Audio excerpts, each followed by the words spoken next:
আমাৰ যোৱাকালি যি কেন্দ্ৰীয় নিৰ্বাচনী সমিতিৰ বৈঠক অনুষ্ঠিত হ'ল আৰু আমাৰ অসমৰ যিজন চেয়াৰমেন কে.পি. ৰাণা ডাঙৰীয়াই অসমৰ বিভিন্ন সমষ্টিৰ বাবে প্ৰস্তাৱসমূহ কৰিলে।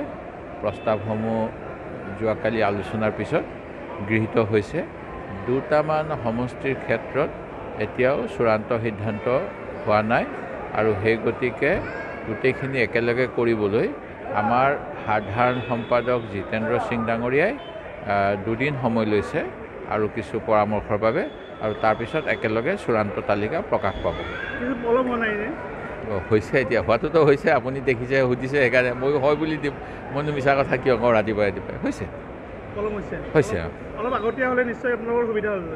চবৰে সুবিধা হ'লে। তেতিয়া ধৰক যদি কোনোবাই 30 দিন কেম্পেইন কৰিম বুলি ভাবিছিল, 40 দিন পাৰিলে হয়, 40 দিনটোৱে 50 দিন পাৰিলে হয়, 6 মাহ আগত হোৱালে 180 দিন পাৰিলে হয়, পলম হৈছে। মই আবেদনেই কৰা নাই। আপোনাক কোনে ক'লে সেইটো কথা? মইতো নাজানো। আৰু দলে যদি কয় খেলিম, কিন্তু মইতো আবেদনেই কৰা নাই। প্ৰথম কথা, মোক আমাৰ দলততো এনেকুৱা নেতাৰ অভাৱ হোৱা নাই যে একেকেইজনে এইটোও কৰিব লাগিব সেইটোও কৰিব লাগিব। আমিতো ওৱান মেন শ্ব' নকৰোঁ, আমাৰ নেতা বহুত আছে। সেই গতিকে মই ভবা নাই মোক খেলিবলৈ ক'ব, আৰু মোৰ ইচ্ছা থকা হ'লে মই আবেদন কৰিলোঁ হয়। সেই গতিকে এনেকুৱা যে চব লৈ গ'ল বিজেপিয়ে ৱাশ্বিং মেচিনত ভৰাবলৈ, একেটা কাপোৰকে ৰাতিপুৱাও পিন্ধিব লাগিব, গধূলিও পিন্ধিব লাগিব, এনেকুৱাতো হোৱা নাই। মই নাজানো, সেইটো তেখেত আহিব, আজি আহিনে কেতিয়া নাজানো, তেখেতকে সুধি ল'ব। মই নাজানো। মই যদি তেওঁৰ ইচ্ছা আছে নিশ্চয় মই সমৰ্থন কৰিম, আৰু মইতো তেখেতে মোক আগত তেওঁৰ ইচ্ছাটো কোৱাই নাই। মই নাজানো। মোক দলে যোৰৰ পৰা খেলিব দিয়ে, তোৰ পৰা খেলি দিম, হ'ল কিয় অকল যোৰহাট? মই ইমান ভয়াটো নহয় নহয়। কিন্তু মদুত বড়োলৈ আৰু গৌৰৱ গগৈৰ সমষ্টিক লৈ অকণমান সংঘাত হৈ থকা দেখিবলৈ পোৱা গৈছে। আলোচনা বিলোচনা হৈ আছে সংবাদ মাধ্যমতো। মই আপোনাক ক'লোৱেই যে দুটামান চিটত কিছু সিদ্ধান্তৰ কাৰণে অলপ সময় লাগিছে।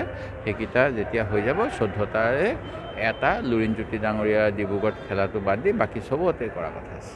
কিন্তু আপোনালোকৰ মিত্ৰ যিটো আছে ছাৰ, মানে সেইটো মিত্ৰ বৰপেটাটো CPM-ক দিয়াৰ কথা।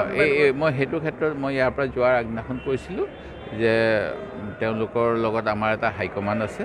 হাইকমাণ্ডৰ 5জনীয়া কমিটিয়ে পৰামৰ্শ কৰিব, যদি এৰি দিব লগা হয় নিশ্চিতভাৱে এৰি দিব। কাখনটো আমি বিৰোধিতা কৰি আছোঁ। মই সুপ্ৰিম কোৰ্টত গোচৰ দিয়া আছে, সেই সময়ত গোচৰত সঁহাৰি নজনালে, সেই গতিকে পুনৰ গোচৰ দিম। আৰু আজি বোধ কৰোঁ আমাৰ হৰতাল দিছে, সেইকাৰণে মই আশা কৰোঁ আপোনালোকৰ যোগেৰে সকলোকে হৰতালৰ প্ৰতি সঁহাৰি জনাবলৈ অসমীয়া মানুহে আহ্বান জনাব। বাংলাদেশৰ পৰা 1 কোটি 2 কোটি মানুহ আহক বা নাহক, সকলোৰে নিজৰ মাতৃভাষাৰ প্ৰেম আছে। গতিকে বঙালী ভাষীসকলৰ মাতৃভাষাৰ প্ৰেম আছে। ভাৰতবৰ্ষৰ ৰাজ্যসমূহ যেতিয়া গঠন হয় ভাষাৰ ভিত্তিত হয়। আজি যদি অসমীয়া ভাষাটো অসমতে দুৰ্বল হৈ যায়, তেতিয়াহ'লে আপোনালোকে আমি অসমৰ বাসিন্দা বুলি ক'ব নোৱাৰিম। সেই গতিকে কথাটো সকলোৱে যাতে গম্ভীৰভাৱে লয়।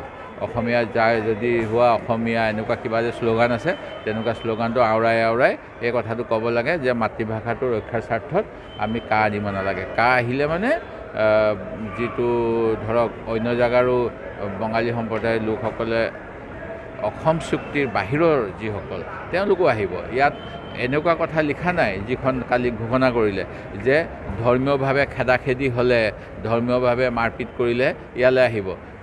ক'ৰবাত যদি কিবা কাৰণত অসমলৈ গুচি আহিব বিচাৰে, তেওঁলোকে অসম ভাৰতবৰ্ষত নাগৰিকত্ব পাই যাব। চোৰাংকৈ আহিলেও পাব, লিগেলি আহিলেও পাব, ইলিগেলি আহিলেও পাব। একেবাৰে জঘন্য এখন সংবিধান বিৰোধী আইন। এইখন মই আশা কৰিম সুপ্ৰিম কোৰ্টত যেতিয়া শুনানি হ'ব বাতিল হ'ব, কিন্তু তাৰ আগতে আমি নিজেও মানে কি কয়, বাচি খাবা জাগি শুবা বুলি অসমীয়াত এটা ডাকৰ বচন আছে। সেই গতিকে আমিও অলপ সাৱধান হৈ থাকিব লাগে, যাতে কাৰ নামত আমাৰ অসমখনক ধ্বংস কৰিব নোৱাৰে।